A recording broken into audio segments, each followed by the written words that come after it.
Bueno, amigos, vamos a iniciar nuestra reflexión de esta mañana. Mm, Hemos leído el texto con Dana y Pablo, el texto que se encuentra en el Evangelio de Marcos, el capítulo primero. Hemos leído el texto ahí que va desde el verso 21 hasta el verso 39. Bueno, estuve pensando un poco al preparar ese tema. Am, Vamos a hablar sobre la autoridad de Jesús, y cuando pensamos en autoridad recorremos a algunas personas que son nuestras primeras autoridades, y la primera autoridad de todo ser humano ha sido siempre los padres. Pero hay algo interesante en el caso de las madres, ¿no?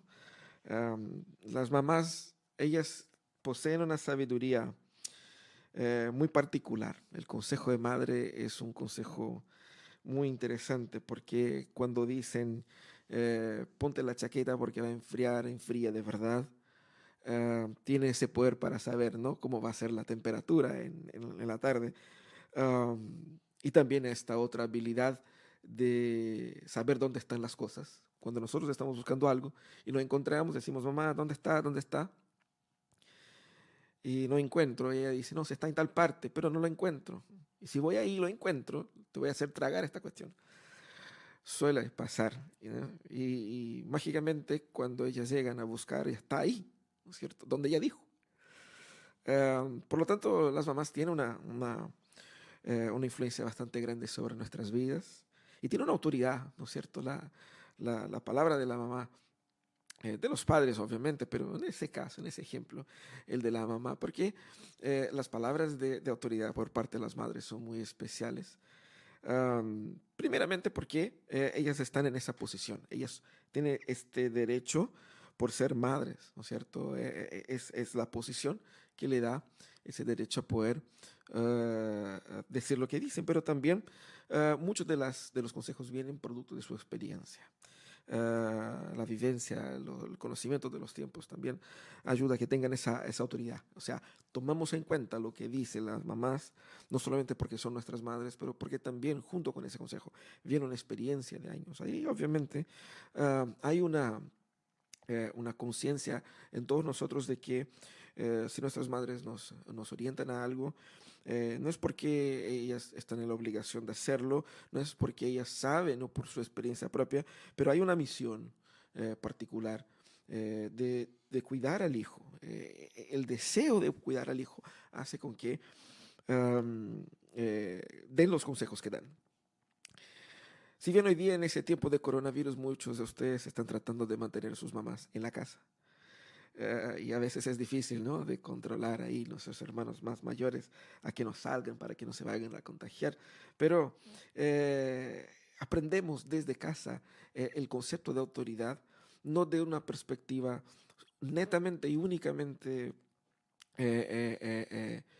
arbitraria, pero a través de una relación de amor que tenemos, ¿no es cierto? Debemos hablar un poquito sobre autoridad. Cuando hablamos sobre autoridad en nuestros días, eh, encontramos ahí sentimientos encontrados, porque primeramente la gente es muy reacia a cualquier manifestación externa de autoridad. La gente se está protestando contra las diversas autoridades que existen en todo el mundo. Entonces, el tema de la autoridad es un tema ambiguo, porque al mismo tiempo que hay un rechazo a manifestaciones de autoridad, por otro lado, hay una búsqueda por mayor autoridad, porque mientras más autoridad tenga yo, más autonomía tendré. Entonces, el tema de la autoridad es un tema vigente en nuestra cultura y debemos tratar de eso. Am, Básicamente, autoridad es entendido por nosotros por una capacidad de obligar al otro a hacer algo, ¿cierto? Y vemos eso de una manera muy militar. Christopher Wright, que es un teólogo, un misiólogo muy importante, él dijo que la autoridad es el predicado de la realidad, es la fuente, el límite de la libertad. Y él da el ejemplo de la autoridad que nos da la, el documento de conducir, la licencia de conducir. Dado la autoridad que tiene el gobierno, él determina, ¿no es cierto?, que yo tenga el derecho a poseer esa licencia de conducir. Pero la licencia de conducir no me obliga a conducir y no me dice cuánto tengo que conducir, pero todas las veces que yo quiera conducir, tendré esta autoridad para hacerlo, porque esa autoridad me fue dada por la autoridad competente. Pero esa autoridad competente también dice que ese conducir está bajo ciertas reglas. Entonces están las leyes de tránsito, está el cinturón, obviamente no conducir en estado de embriaguez y no pasar de la velocidad, respetar, ¿no es cierto?, todos los ceda al paso y todo el tema. El hecho de que yo tenga la autoridad no me da el derecho a hacer todas las cosas, pero tampoco me obliga a necesariamente conducir. Eso es un poco lo que él quiere tratar cuando habla de autoridad. O sea, autoridad más que ser la imposición de algo, autoridad es el marco en el cual nos permite hacer algo, ¿cierto? Y pensando en autoridad, cuando vamos al texto bíblico que hemos leído, el texto de Marcos, el texto del evangelista Marcos fue escrito pensando primeramente en las personas en Roma.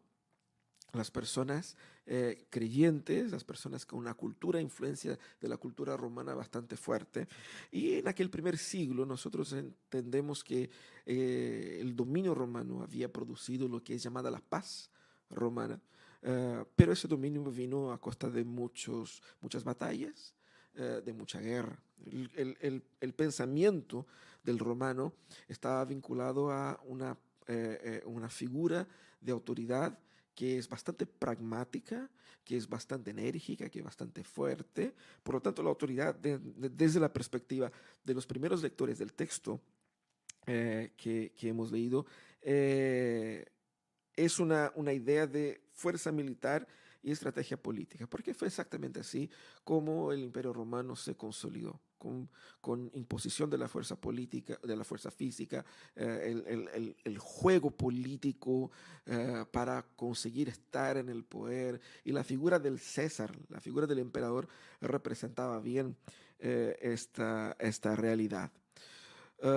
Nosotros debemos entender también que no habían solamente personas del pensamiento italiano, romano en aquel contexto, pero también judíos, personas influenciadas profundamente por los judíos. Y para los judíos, lo máximo de la autoridad se manifestaba a través de la tradición y de la religiosidad, ¿no es cierto? Por eso que los principales líderes ahí estaban vinculados a la preservación de las tradiciones históricas del pueblo, y por lo tanto los ícones de liderazgo para el pueblo de Israel eran obviamente aquellos hombres marcados por la historia, como Moisés, como David. Entonces ellos tenían en estos hombres los principales referentes en cuanto a autoridad, porque la tradición y la religiosidad era la marca o la fuente de la autoridad para ellos. Pero ahí entonces el autor bíblico, el evangelista Marcos, va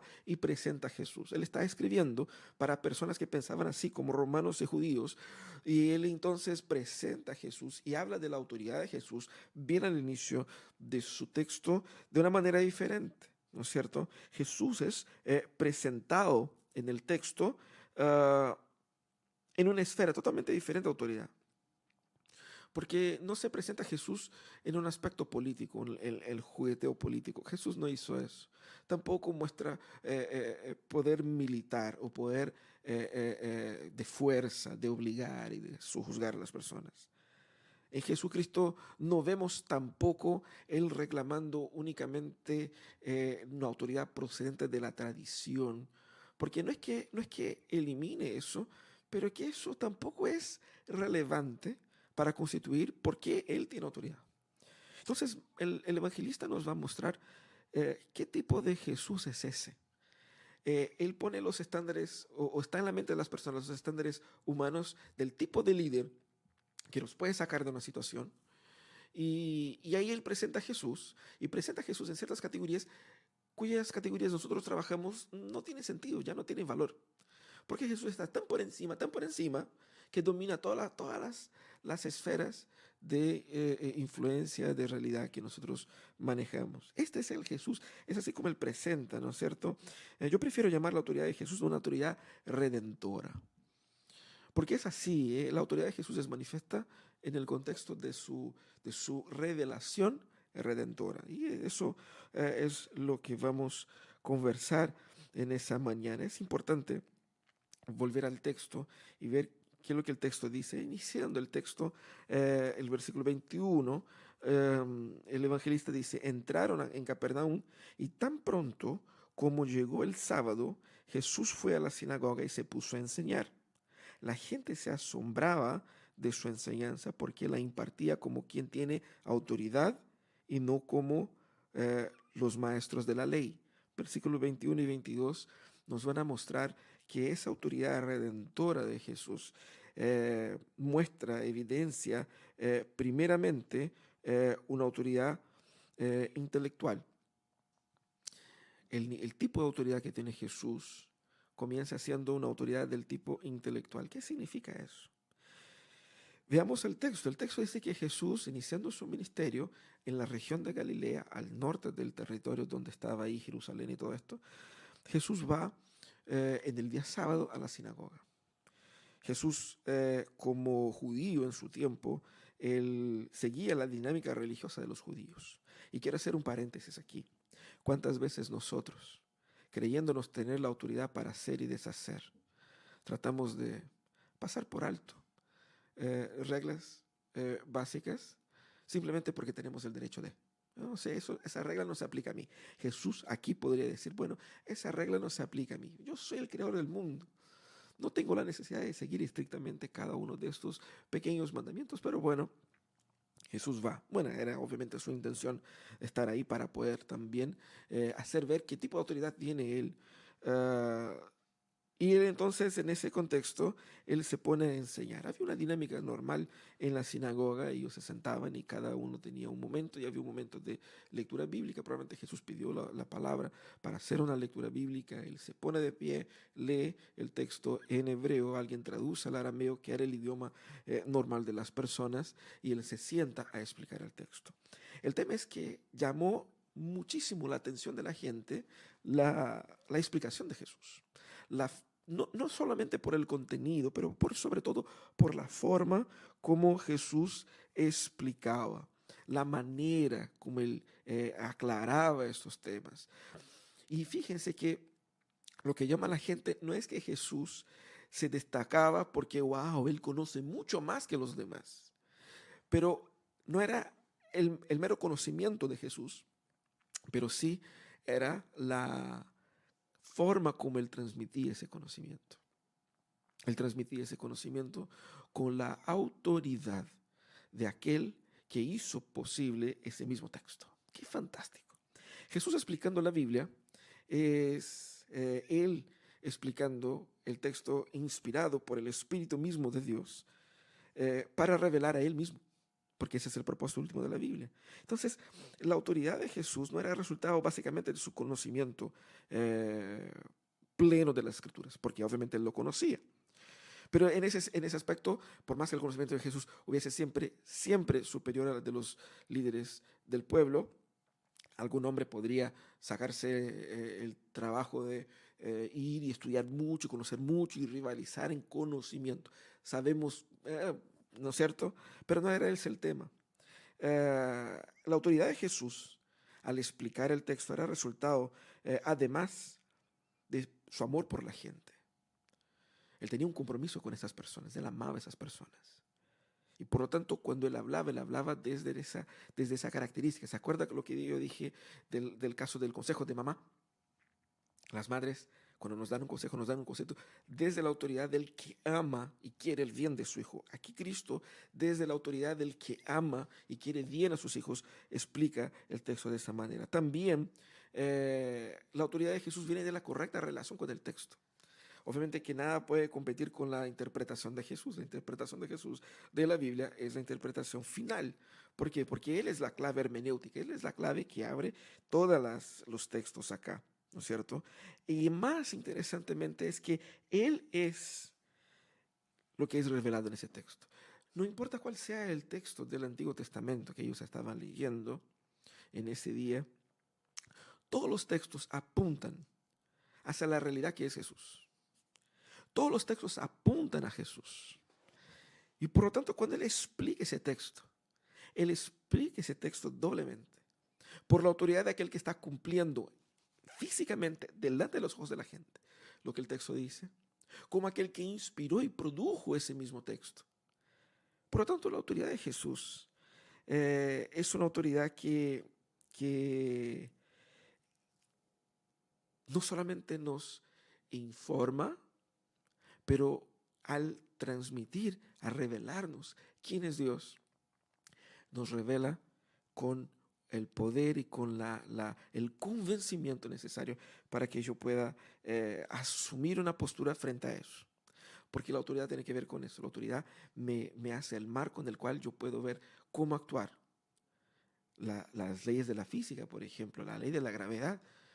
Yo puedo jugar de volar y de construir cosas para el alto, pero ella me da un marco en el cual yo pueda trabajar así como Jesús también. Fíjense que la pregunta sería entonces aquí, ¿qué significa que Jesús sea esa autoridad intelectual?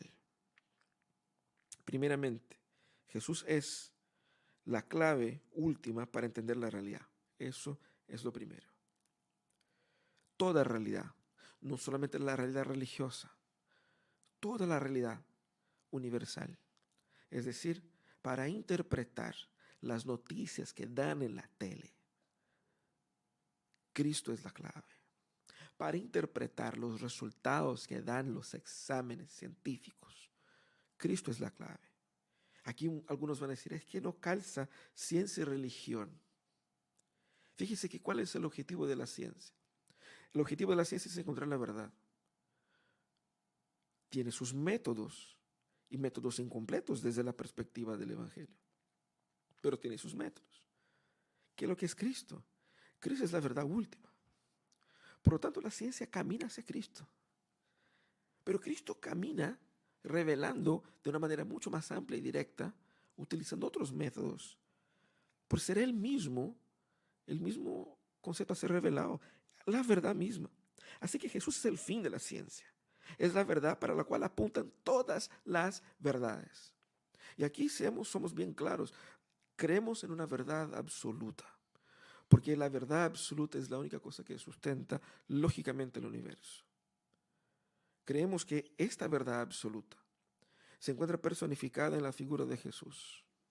Por lo tanto, Él, como hemos cantado aquí en esta alabanza, que el Mike y Paz cantaron con nosotros, todo gira en torno a Jesús, intelectualmente, conceptualmente.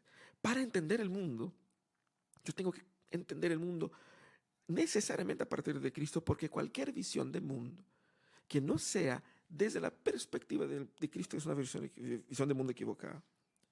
Eso aquí entonces pone fin a lo que muchos cristianos aplican como el cristianismo a mi manera. Cristianismo según mi estilo. Eso no existe. Bíblicamente eso no tiene lugar. Porque Cristo no permite versiones alternativas. Porque cualquier versión alternativa a la de Cristo es una versión falsa. Y por lo tanto es en sí mismo una oposición a la verdad. Eso es lo que Jesús muestra acá. ¿Qué significa que Jesús sea esta autoridad intelectual? Significa que la fuente de información para que tú tomes las decisiones en tus días debe salir de Cristo. La fuente de información para que puedas construir tu realidad debe partir de Cristo. ¿Cómo entender el mundo? Tengo que entender el mundo a partir de Cristo. ¿Qué significa eso? Significa que una respuesta natural a esa autoridad, que es, ojo, cuando hablamos de autoridad no estamos hablando de opiniones. Bueno, esa es una cuestión de opinión. Tú puedes tener tu opinión, yo tengo mi opinión, pero cuando hablamos de Cristo como la autoridad, Cristo no es una opinión más. Él es la posición final que determina la realidad.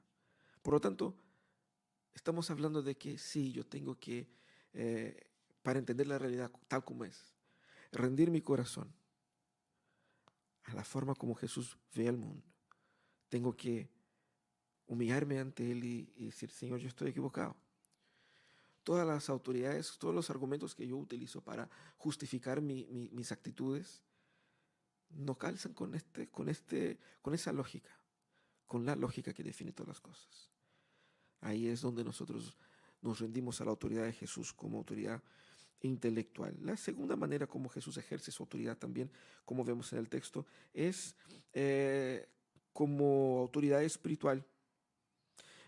Fíjense que en los versículos ahí 23 a 28 sucedió lo siguiente. De repente en la sinagoga un hombre que estaba poseído por un espíritu maligno gritó: ¿Por qué te entrometes, Jesús de Nazaret? ¿Has venido a destruirnos?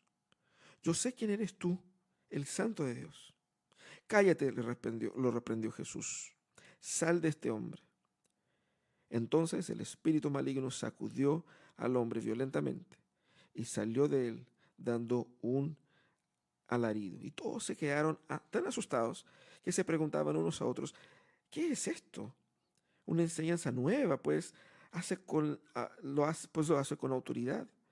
Las órdenes, da órdenes, incluso a los espíritus malignos, y lo obedecen. Como resultado, su fama se extendió rápidamente por toda la región de Galilea. Nosotros aquí en Chile no estamos acostumbrados a hablar de posesión demoníaca. No estamos acostumbrados a ver este tema repitiéndose en nuestras iglesias, y tenemos alguna dificultad con temas como esto. No debiéramos tener, pero es un hecho. Debemos entender qué es lo que estaba pasando aquí en aquel contexto. Jesús, la manifestación física de Jesús, como el establecimiento del reino, históricamente, produjo por parte de Satanás una manifestación mucho más intencional en aquel momento de la historia. Por lo tanto, vemos que por donde caminaba Jesús, personas se manifestaban. Era la acción de Satanás para distraer, para disminuir el impacto, para atacar la acción que estaba realizando Jesús, para jugar con un juego de poder, de manejar ahí, para tratar de frenar los avances que Jesús estaba realizando. Debemos entender que la realidad en la cual nosotros vivimos es una realidad espiritual. Existen seres espirituales, existen demonios que actúan en el mundo, que influencian a las personas y que en algunos casos puede, como en ese texto, poseer las personas y tomar el control de su cuerpo. Eso es un hecho. Y Jesús estaba aquí viéndose enfrentado con una manifestación de Satanás. Tenemos que poner en perspectiva también la acción de Satanás sobre las personas, muchas veces imperceptible, no como posesión, como el caso de esto. Viene como un instrumento para matar, para robar y para destruir estas vidas. Jesús entonces, cuando es confrontado por ese espíritu maligno, el espíritu maligno que ya atormentaba a ese hombre, viene a confrontar a Jesús y exponer a Jesús para poner en adelanto la identidad de Jesús y generar una crisis en el desarrollo del ministerio de Jesús. Por eso Jesús es bien enfático aquí en la manera como trata ese hombre. Jesús entonces muestra en ese cuadro, en ese momento, que su autoridad no es meramente intelectual, no es un sabio que se sienta a enseñar y habla bien y conoce mucho, es un gran cabezón, no. Hemos visto que la autoridad para enseñar mostraba que él era mucho más que un gran maestro. Ahora vemos de una manera un poco más profunda la dimensión de esta autoridad. Porque si bien Satanás trataba de atacar y hacer frente a Jesús, debemos entender que no es que Jesús y Satanás estaban en una pelea allí, uno a uno. Si bien Satanás atacaba a Jesús por tener a Jesús en la condición de ser humano, Dios 100%, pero también 100% humano, y así como Satanás también ataca a los humanos, Jesús entonces estaba sujeto a estos ataques, pero no es porque fuese una batalla igual. Y eso es importante decir, y la respuesta de Jesús muestra exactamente eso. No hay así como reveses, así como lucha y avances y retrocesos, no. Dios es bastante contundente en mostrar que Él está por encima, no solamente de los seres humanos, pero también de todo tipo de espíritu, incluso los espíritus rebeldes o los espíritus malignos. Y aquí vemos entonces un hombre que al manifestarse el espíritu confronta a Jesús, y Jesús muestra su poder ahí en aquel momento. Primeramente Jesús dice: cállate. Eso es lo primero que Jesús hace para hacer ver su autoridad en aquel contexto. Al hacer callar al demonio, al hacer callar al demonio, Jesús muestra su superioridad y total control de la situación. Jesús muestra su dominio sobre aquel espíritu y que claramente el hombre no tenía control sobre él y nadie ahí en aquel momento tenía control sobre él. Jesús entonces manda que se calle el espíritu maligno. Y en segundo lugar, Jesús lo expulsa. Al determinar a ordenar, son dos órdenes, a ordenar que se callara y que saliera de este hombre, Jesús muestra su pleno control y dominio sobre esos espíritus malignos, mostrando que su poder, el nivel de autoridad, es un nivel bastante superior a de los Césares. Porque si bien algunos podrían decir, ya, ok, bueno, Jesús puede ser un gran filósofo y tiene autoridad intelectual. Pero aquí, con relación a los espíritus, quizás esa autoridad sea producto de una especie de magia.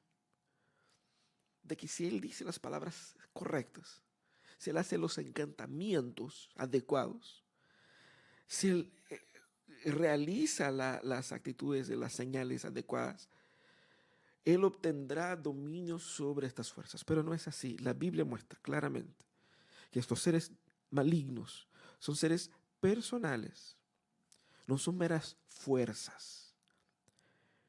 Aquí tenemos que entender que el cristianismo presenta una cosmovisión en la cual la realidad está enmarcada por un Dios personal y por seres espirituales también personales, y no es un universo de fuerzas del bien y del mal que yo trato de dominar estas fuerzas para lograr mayor beneficio. Eso es brujería o brujería. Esto es Harry Potter, no es Jesucristo. Y Jesucristo no hace eso. ¿Qué es lo que hace Jesús? El orden que da Jesús es el típico orden militar, de aquel que está por encima y que ordena a los que están sujetos a su autoridad a que hagan lo que él determina. Por lo tanto, no hay una discusión, no hay un debate, no hay un diálogo, no hay un conversatorio. A ver, vamos a ponernos de acuerdo aquí, a ver qué es lo que se puede hacer. No, Jesús va y da su palabra final porque él tiene dominio sobre toda esfera espiritual. Pero también al expulsar el espíritu maligno de ese hombre, él muestra su misericordia para con este hombre, librándolo del dominio de Satanás. Y fíjense que eso se dio en la sinagoga. Qué brígido, ese fue un sábado muy interesante para aquel pueblo. Así que no hubo esas palabras mágicas, no hubo esos encantamientos, no hubo nada. Jesús, él tiene autoridad de por sí. Él no tiene una autoridad que es producto del aprendizaje de señas, de pociones, de cualquier otra esfera de brujería que se ve por ahí. Jesús en sí mismo, en su persona, él es la autoridad y no meramente la tiene producto de terceros o de terceras cosas. ¿Qué significa que Jesús sea esa autoridad espiritual? Significa que Cristo no vino en una lucha igual por igual con Satanás. Nosotros sí estamos en un mundo sujetos al ataque de Satanás. Y aquellos que son cristianos pueden ser atacados por Satanás. Pero Satanás no puede dominarlos como en este caso. Satanás no puede incorporar en ellos. Pero sí pueden ser atacados. Pueden sentirse afligidos. Pueden ser tentados. Lo que vemos aquí es que todas estas tentaciones y todas esas artimañas de Satanás no están por encima del control de Jesús. Jesús tiene todo el control en la esfera espiritual para librarnos del maligno, que es lo que es una de las frases de la oración del Padre Nuestro, una de las traducciones posibles, ¿no es cierto? Líbranos del maligno, de la obra de Satanás. No nos dejes caer en tentación. ¿Y por qué Jesucristo puede librarnos de esto? Porque Él tiene autoridad en una esfera en la cual nosotros no manejamos. Así que cuando nosotros nos sometemos a la autoridad de Cristo, cuando nosotros nos sometemos a Cristo, nos sometemos también entramos en una especie de protección que Él nos da. No significa que la vida va a ser así como blanquito. Nosotros vivimos en la lucha contra la carne y contra Satanás, pero Cristo está por encima de esto y su autoridad destruye y disipa la influencia maligna sobre nuestras vidas. Así que debemos buscar una vida de mayor intimidad, de mayor plenitud en el Espíritu para que tengamos victoria sobre Satanás y sus tentaciones. Y fíjense que Jesucristo mismo fue tentado. No hemos entrado en el detalle de las formas en las que fue tentado en el Evangelio de Marcos, pero sí los otros evangelios muestran que cuando Jesús fue tentado por Satanás, la respuesta que Jesús daba para cerrar la puerta al enemigo era la palabra. Por lo tanto, cuando hablamos de la autoridad espiritual, aquí tenemos que volver al paso uno de la autoridad intelectual. Es la palabra que le da fortaleza para los momentos de tentación. También el hecho de que los límites del poder de Jesús vayan más allá de nuestra limitación humana muestra que Jesús no puede ser entendido como un gran sabio, con palabras bonitas. Yo creo que la imagen que se genera de Jesús en nuestros círculos es una imagen de un Jesús muy poco poderoso, de un Jesús muy poco que tiene un poder en sí que genera temor. Esa debiera ser, esa debiera ser nuestra postura ante Jesús. Porque el poder de Jesús es ilimitado sobre los espíritus y sobre todas las cosas. Entonces eso debiera de generar en nosotros también temor, porque desconocemos los límites de su poder y de su autoridad. No debemos ignorar la astucia de Satanás de nuestras vidas, pero tampoco debemos sobrevalorarlo. Hay personas que llaman todo es obra de Satanás, cuando es muchas veces obra de su propia carne, su propio pecado. Hay otros que dicen, no, Satanás no existe. Y ignoran obviamente su astucia. La palabra dice que no debemos ignorar la astucia de Satanás, pero no debemos confundir las cosas. Quien tiene todo el control sobre las fuerzas del mal es Jesucristo, así como lo hizo con este hombre. Debemos entonces recurrir a Jesús en los momentos de dificultad y de tentación, cuando nos sentimos atacados por el enemigo. Debemos buscar en Jesús recursos, una salida, porque Él es quien tiene toda autoridad espiritual. Ahora, el evangelista va mostrando a Jesús haciendo señales y milagros en aquel contexto. Fíjese que el sábado fue un sábado muy intenso. Jesús estaba ahí en la sinagoga. Y después de lo que pasó con este hombre, él salió, dice el texto del versículo 29, tan pronto como salieron de la sinagoga, Jesús fue con Jacobo y Juan a casa de Simón y Andrés. La suegra de Simón estaba en cama, con fiebre. Y enseguida se lo dijeron a Jesús. Él se le acercó y la tomó de la mano y la ayudó a levantarse. Entonces se le quitó la fiebre y se puso a servirles. Al atardecer, cuando ya se ponía el sol, la gente le llevaba a Jesús todos los enfermos y endemoniados, de manera que la población entera estaba congregando a la puerta. Jesús sanó a muchos que padecían de diversas enfermedades. También expulsó a muchos demonios, pero no les dejaba hablar porque sabían quién era Él. Ese texto enfatiza no solamente la autoridad de Jesús sobre los espíritus, pero también la autoridad física. Suena raro, ¿no? Autoridad física, pero exactamente eso, autoridad sobre los elementos físicos. ¿Qué pasó? Jesús fue a la casa de Simón y Andrés después de de la adoración ahí en la sinagoga. Lo típico, ¿no es cierto? Si hubiésemos nosotros estado en circunstancias normales, después de la iglesia vamos a comer, ¿no es cierto? A la casa en el caso aquí Jesús fue a la casa de uno de sus discípulos, de dos de ellos de hecho, y llegando a la casa se encuentra con la noticia de que la suegra de Pedro estaba acamada. La gente suele pensar que, bueno, ella solamente tenía fiebre, así que se le va a pasar. Pero cuando volvemos al contexto, nos recordamos de que era el siglo I, no teníamos, ¿no es cierto?, la medicina de nuestros días. Era una mujer, además, probablemente de avanzada edad, si bien que hoy día avanzada edad sería 90 años. Me imagino que ella no tenía 90 años, pero sí era una persona mayor para aquella época. Por lo tanto, esa fiebre podría ser el anuncio de algo grave. Es decir, si alguien está con fiebre, pero está con tanta fiebre, está tan mal, al punto de estar acamada, es porque eso es realmente algo para preocuparse. La gente estaba preocupada. Jesús llega a la casa y siente el peso de la preocupación en el corazón de las personas. Por eso que le avisan a Jesús.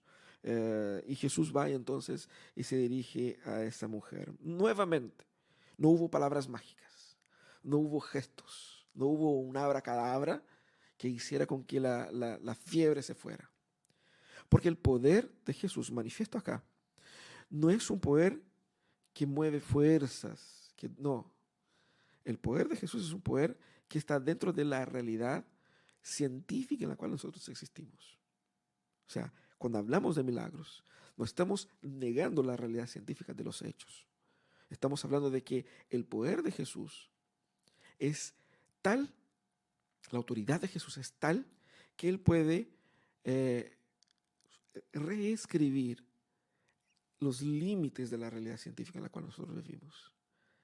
Él puede saltar los muros de los límites de la autoridad cognitiva, racional en la cual nosotros vivimos, porque Él es la fuente de la autoridad que hace con que la autoridad lógica científica sea posible. Entonces, cuando vemos acá, Jesús va y se dirige a esa mujer. Y es muy hermosa la manera como hace Jesús acá. Como un caballero. ¿Cómo corresponde? Jesús va a esa mujer. Y Jesús se le acercó y la tomó de la mano. Así nomás. Jesús la tomó de la mano. Y más que nada la ayudó a levantarse. Y cuando se levanta esa mujer ya no tenía fiebre. Su enfermedad se había ido. La autoridad de Jesús en este contexto no es producto de los conocimientos de Jesús. Aquel que hizo el cuerpo humano, aquel que domina la anatomía humana de la manera más absolutamente perfecta, él puede ir más allá que un médico, que un especialista. Él domina totalmente la realidad física en la cual nosotros vivimos. De eso estamos hablando. Cuando vemos aquí la autoridad de Jesús, vemos que Él tiene un control sobre todas las esferas de nuestra realidad. Y tiene control sobre nosotros. Jesús sanando a personas en ese día no fue meramente un ejercicio obligatorio por parte de Él, sino que tenía que ver con los propósitos ministeriales de estos señales, para que la gente creyera. Ese era el objetivo. Al Jesús mostrar su autoridad física aquí, Él revela el tipo de autoridad que Él tiene. No es el tipo de autoridad que alguien puede obtener si se esfuerza. Es innato, es natural. ¿Qué significa que Jesús tenga esa autoridad física? Significa que la sanidad del cuerpo de aquellas personas era una especie de prefiguración de las consecuencias de la implantación del reino de Dios. ¿Por qué? Porque las personas estaban enfermas en un primer momento. Las personas estaban enfermas así como nosotros en nuestros días, producto del pecado, de la muerte que el pecado trajo. Jesús sanando a estas personas muestra un poquito lo que va a venir en el futuro. Es el fin de la influencia del pecado en nuestras vidas. Es Jesús quitando, a menos de manera provisoria, las consecuencias del pecado en estas personas. Son señales de redención. ¿Qué es lo que es la redención plena? Es el cuerpo humano plenamente funcional, libre de cualquier molestia, libre de cualquier problema, libre de cualquier dolor, libre de cualquier enfermedad, libre de la posibilidad de la enfermedad. Eso es redención. ¿Qué es lo que hace Jesús aquí? Jesús da marcas. Jesús deja ver el olor de su reino, deja ver el sentimiento de su reino. Y su reino será establecido porque Él puede, y Él al hacer eso muestra que Él puede. Significa que las limitaciones que se aplican a nosotros no se aplican a Cristo. Él tiene el derecho, Él tiene el conocimiento, Él tiene la autorización y Él tiene todas las condiciones para revertir toda y cualquier realidad. Por lo tanto, no existe una realidad cerrada. Al ver ese tipo de autoridad de Jesús, no podemos permitir cualquier pensamiento en nuestros días que sea pesimista con relación a lo que estamos viviendo. Porque sí, no calza. No es ser optimista por optimista. Es tener un pensamiento concreto basado en Jesús. ¿En quién Jesús es? No hay realidad incambiable. No hay situación que Él no pueda transformar. ¿Por qué? Porque Él tiene la autoridad para hacerlo. No meramente el poder conseguido, no meramente el lugar, el espacio, la función. Él tiene la autoridad para hacerlo. Él sí lo puede. Por lo tanto, no hay espacio para aquellos que adoran a Jesús, para el temor y la desesperanza. La sanidad que Jesús obra acá apunta a la libertad y a la sanidad plena que Él promete para aquellos que en Él confían. Así que contrapone, fíjese qué interesante, esta autoridad además contrapone la típica autoridad secular. Porque mientras los romanos establecieron su autoridad a través de la dominación, a través de la imposición de leyes y reglas, de violencia y ejércitos y muerte, Jesús impone su autoridad, no destruyendo vidas, sino que restaurando vidas. Jesús impone su autoridad, no dominando por sobre las personas, pero librando las personas. Porque esta es su misión. A eso vino. Y Él tiene autoridad para hacer lo que vino a hacer. ¿Qué significa la autoridad de Jesús para nosotros hoy?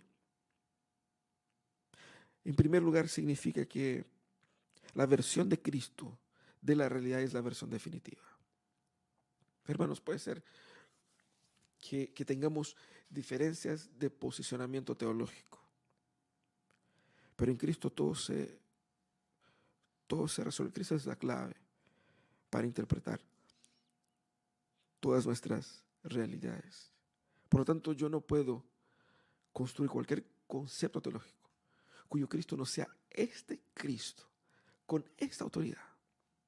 Cualquier versión, religiosa o no, de la realidad de un Cristo más débil o inexistente, está en contra de la propia verdad. La versión de Cristo es la versión definitiva. Por lo tanto, eso hace con que mi relación con las Escrituras sea una relación mediada por Jesús, sea una relación en la que al leer las Escrituras y aprender las Escrituras yo tengo la obligación de hacerlo sumiso a quien es Jesús, para aprender de Él, para que ese conocimiento determine cómo debo pensar, cómo debo actuar. Cómo debe ser su familia, cómo debe ser nuestra reacción en momentos de pandemia. Vamos a las Escrituras. Ella es la autoridad. ¿Por qué? Porque Cristo es la autoridad revelada en ella. Esa es la versión final de los hechos. Entonces, para entender las noticias, yo tengo que tener la Biblia al lado para poder leer el mundo. Cristo es la versión definitiva. Significa también que la autoridad de Cristo es absoluta y no está limitada a las esferas humanas y a los juegos de poder. Cuando Cristo muestra su poder, no muestra poder solamente a los otros humanos que uno puede doblegar, convencer, manipular. Él muestra su autoridad en todas las esferas de la realidad. En la esfera espiritual, en la esfera física, en la esfera intelectual. Por lo tanto, la autoridad de Jesús es absoluta. ¿Y quién tiene una autoridad absoluta así? Tiene para sí conquistado el derecho de ser adorado. Si Cristo es quien es, no hay otra posición posible para nosotros que no sea la adoración. No hay otra alternativa. Si Cristo es eso, yo tengo que someterme a Él sí o sí, porque ya estoy sujeto a Él. Y eso es interesante. Ya estoy sujeto a Él. No es que yo voy a escoger a ver qué onda, no. Voy a negociar aquí mi pase, no. Ya estoy sujeto a Él. Por lo tanto, el reconocimiento nos ayuda a disfrutar de los beneficios de la autoridad de Jesús. ¿Por qué? Porque la consecuencia de esta autoridad es para nuestro beneficio. Qué hermoso. Porque esa autoridad es redentora, como vimos acá. Cristo usa la autoridad que Él tiene por sobre todas las cosas para traernos vida y vida plena. Y hay muchas personas, quizás que nos están escuchando, que viven vidas tristes, vidas mediocres, vidas difíciles, no solamente porque tiene poca plata o porque está difícil la sobrevivencia, no. ¿Por qué? Porque no han entendido que para vivir la vida de Jesús yo tengo que someterme a Él, a su manera, a su visión. Tengo que ser su discípulo. Tengo que ser parte de su pueblo. Porque eso es para mi beneficio. Cuando la palabra nos dice que debemos obedecer tales y tales mandamientos, es para nuestro beneficio, para nuestra protección, para nuestra alegría. Y cuando hacemos, glorificamos a Dios, porque glorificar a Dios, vivir para glorificar a Dios, es también para nuestro beneficio. De eso estamos hablando. Que nuestro corazón esté día a día más sujeto a la autoridad de Jesús, para disfrutar de los beneficios que ella conquistó para nosotros. Por eso nuestra serie se llama Días Mejores. Días mejores, ¿por qué? Porque eso es lo que la redención trae. Días mejores. Vamos a orar. Les invito a que ahí en su casa puedas tener un instante de oración. Cierra tus ojos.